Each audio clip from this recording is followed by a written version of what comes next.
ये है talks news network और आप देख रहे हैं पॉलिटॉक्स, राजनीति का कच्चा चिट्ठा। सुश्री दिव्या मदेरणा।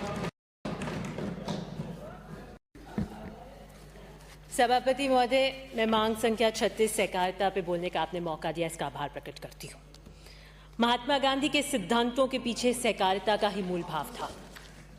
सहकारिता आर्थिक विकास का महत्वपूर्ण आधार है। एक सब के लिए, सब एक के लिए इसका मूल सिद्धांत है। सामाजिक उत्थान, ग्रामीण, युवा, महिला, आदिवासी, किसान, जरूरतमंद लोगों के जीवन स्तर को उठाने के लिए एक अहम भूमिका निभाता। आर्थिक दृष्टि से पीछे लोगों को बिचौलियों के शोषण से बचाकर आर्थिक विकास की धारा से जोड़ने का काम सहकारिता का आंदोलन करता है। इसके 7 सिद्धांत हैं।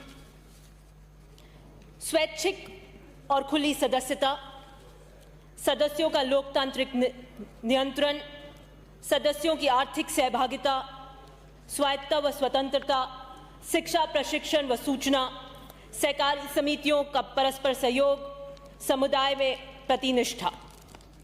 और जो वर्तमान का सहकारिता का जो ढांचा है, उसमें 35,292 सहकारी समितियां हैं, 23 शीर्ष सहकारी संस्थाएं, फेडरेशंस हैं, जिला स्तर पर 31 केंद्रीय सहकारी बैंक हैं, 21 डिस्ट्रिक्ट मिल्क यूनियंस हैं, 37 उपभोक्ता होलसेल भंडार हैं, 36 प्राथमिक सहकारी भूमि विकास है, 6048 पैक्स और 597 लैब्स और 228 क्रय विक्रय सहकारी समितियां, 44 फल सब्जी मंडी क्रय विक्रय सहकारी समितियां, कुल मिलाकर 35,292 सहकारी समितियां हैं। एक बहुत विशाल जाल इसका बिछा हुआ है और इसका जो स्ट्रक्चर है वो मुख्यतः 4 में बटा हुआ है: क्रेडिट, मार्केटिंग, कंज्यूमर, प्रोसेसिंग। एक डेयरी उसके साथ में आ जाती है, बट 4 मुख्य उसमें बटा हुआ है। मैं सबसे पहले साख जो क्रेडिट है उसमें इतने बड़े व्यापक रूप से जो बिंदु मुझे लगे कि मंत्री जी के संज्ञान में आने चाहिए और जो बताने चाहिए, मैं कुछ उन बिंदुओं को इस सदन में रखना चाहूंगी। शॉर्ट टर्म लोन की अभी जैसे कि बात कर रहे थे, के लिए होता है, इसका एक 3 स्तरीय सिस्टम है, 3 tier system. Rajasthan state cooperative bank, central cooperative bank and primary agriculture cooperative banks जो एग्रीकल्चर इनपुट के लिए लोन प्रदान करती है। 2018 के अंदर जाते जाते चुनावी साल के अंदर अभी बहुत बातें कर रहे थे ऋण माफी की बड़ी बड़ी, लेकिन जब अपने अंदर झांक कर देखते नहीं है कि जब दूसरे की तरफ अंगुलियां करते हैं तो 4 अंगुलियां अपनी तरफ मुड़ती है। जाते जाते 2018 के अंदर आप 50,000 रुपए की लागत तक का 30 सितंबर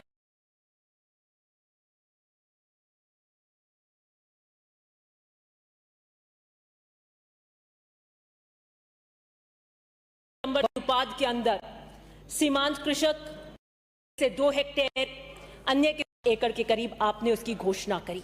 8,000 करोड़ होना था, करोड़ का ही किया। ये अखबार की सुर्खियां देखिए, माफ करने हैं 8,000 करोड़, प्रावधान 2,000 करोड़ का।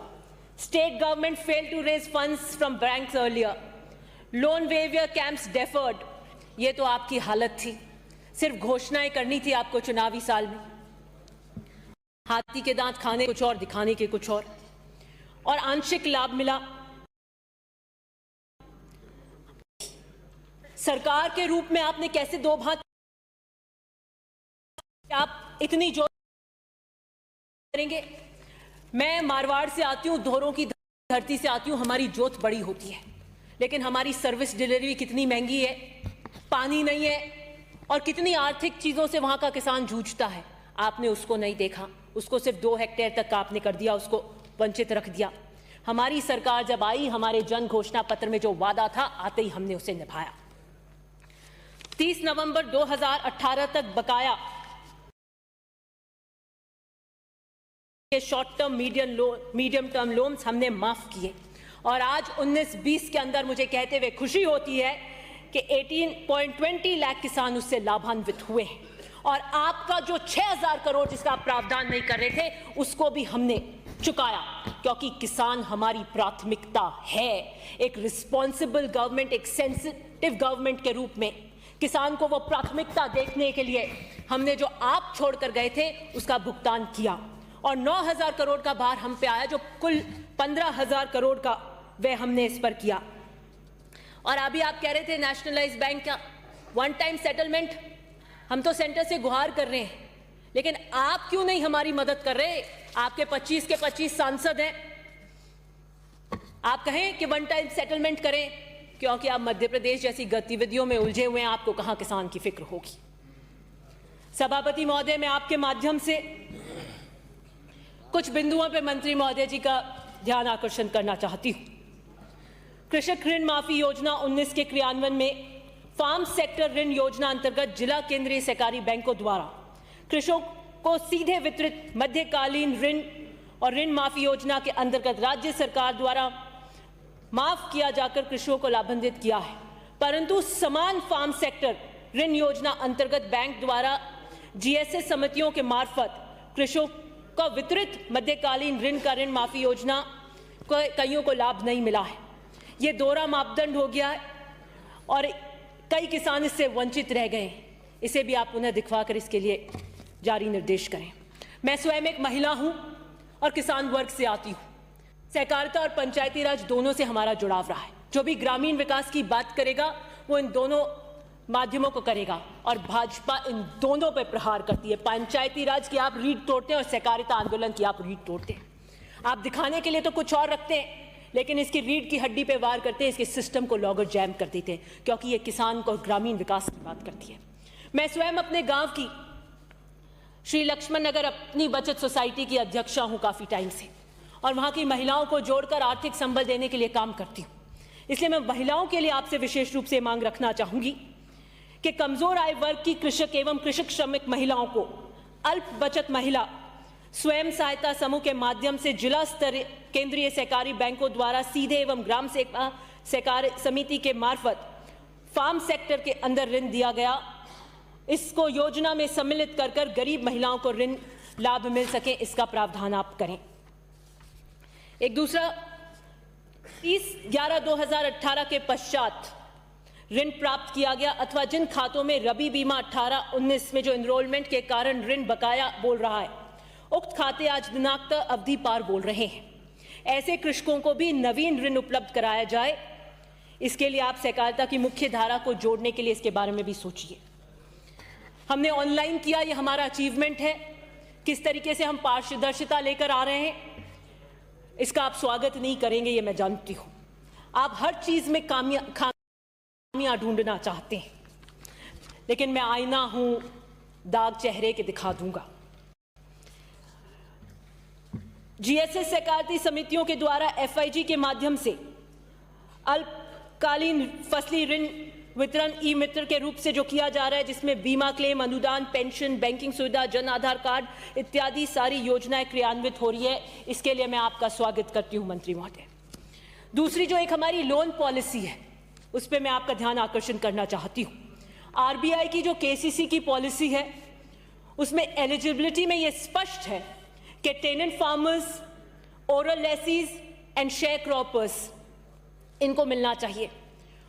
और 11/7/18 का एक सर्कुलर है जो कि संशोधन होकर आया, अल्पकालीन फसली सहकारिता साख नीति के अंदर, जो कहता है किसी भूमि में नोशनल शेयर धारक एवं भूस्वामी के मध्य उसी प्रकार का विधिक एग्रीमेंट किया गया हो जैसा कि बटाईदार के मामलों में किया जाना आवश्यक है, एवं एग्रीमेंट के अनुसार ऋण साख सुविधा उतनी ही भूमि में अनुपात में मिलनी चाहिए।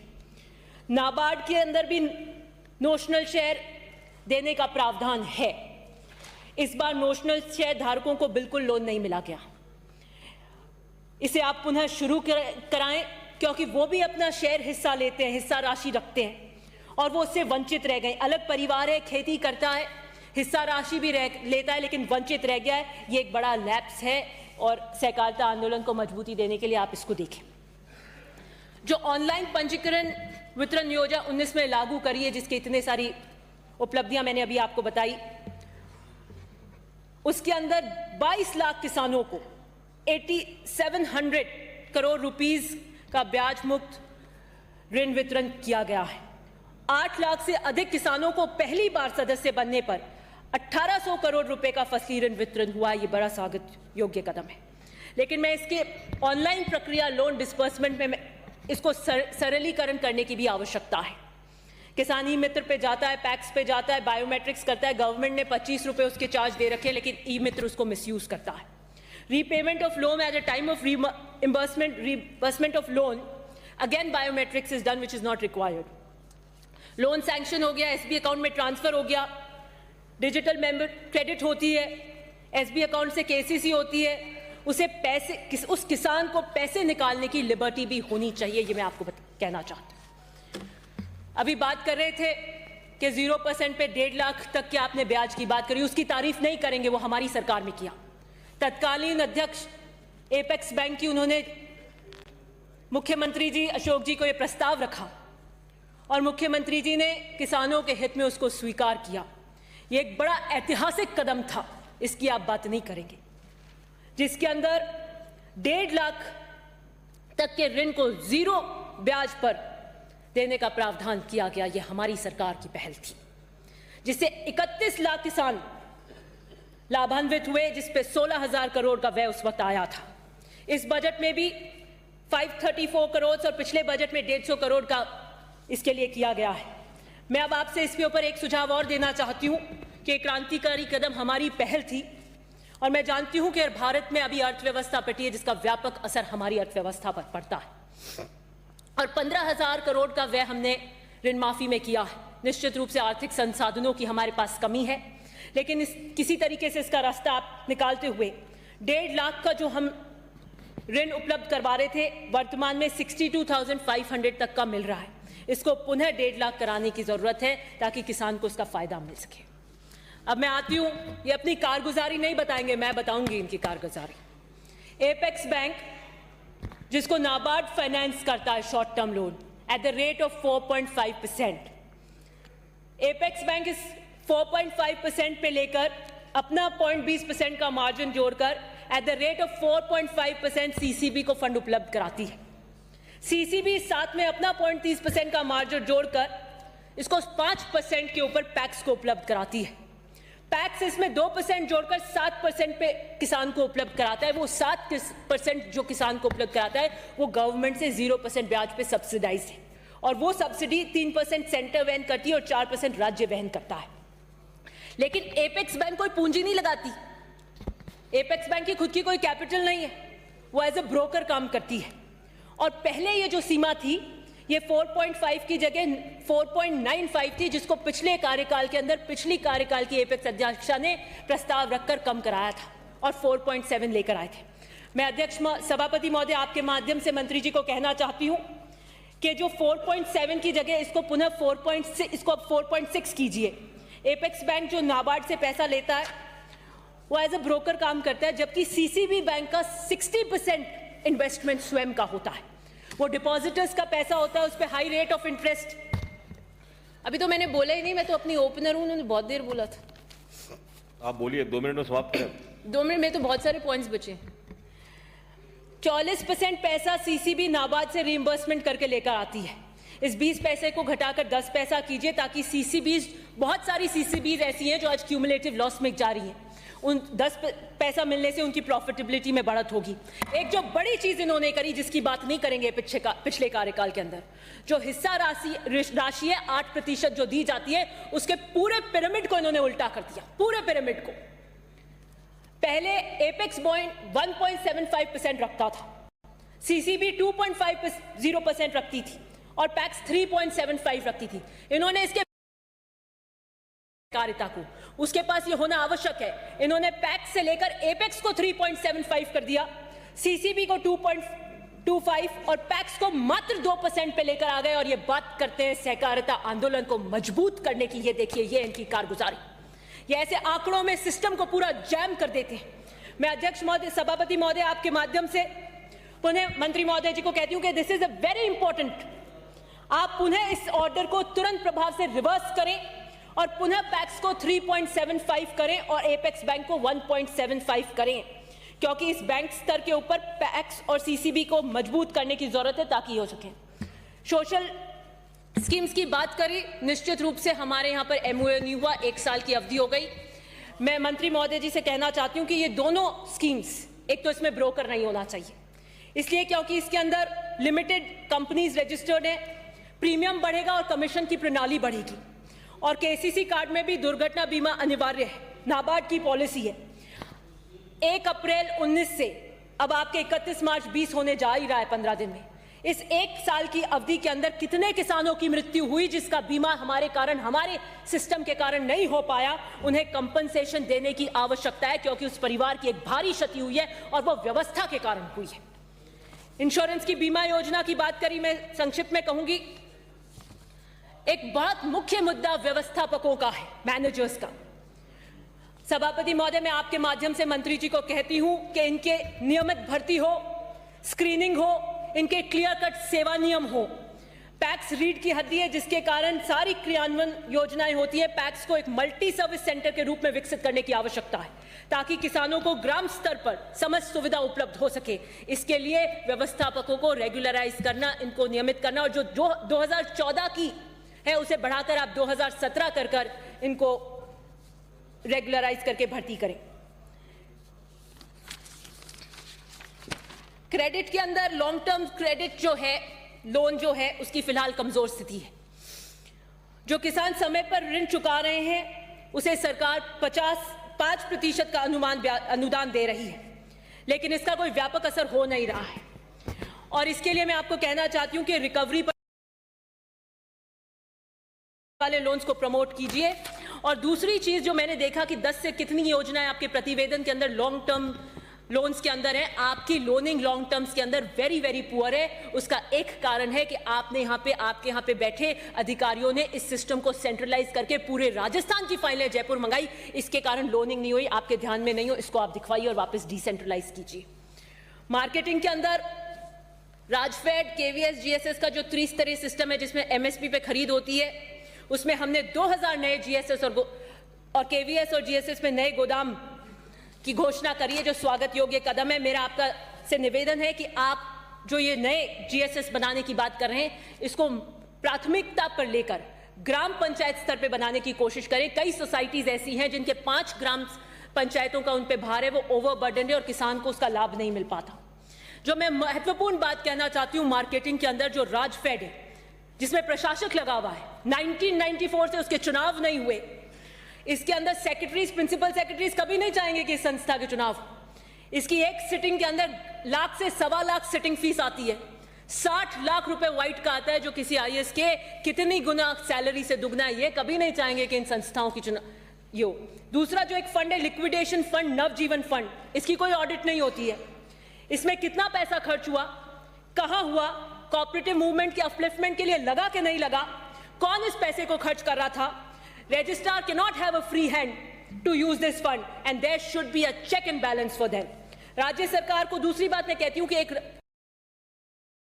में नहीं है, हमारे अधीन नहीं है, लेकिन आप केंद्र सरकार को जरूर एक प्रपोजल भेजिए कि प्रोडक्शन की 25% की लिमिट को हटा के 100% किया जाए, क्योंकि वो किसान जो अपने खेत में बोता है उसका पूरा का पूरा खरीद सके। ये व्यवस्था की कमी, उस व्यक्ति की कमी नहीं, और उसके कारण उस किसान को नहीं भुगतना है। इसलिए मेरा आपसे निवेदन है कि आप इसको राज्य सरकार को लिखें।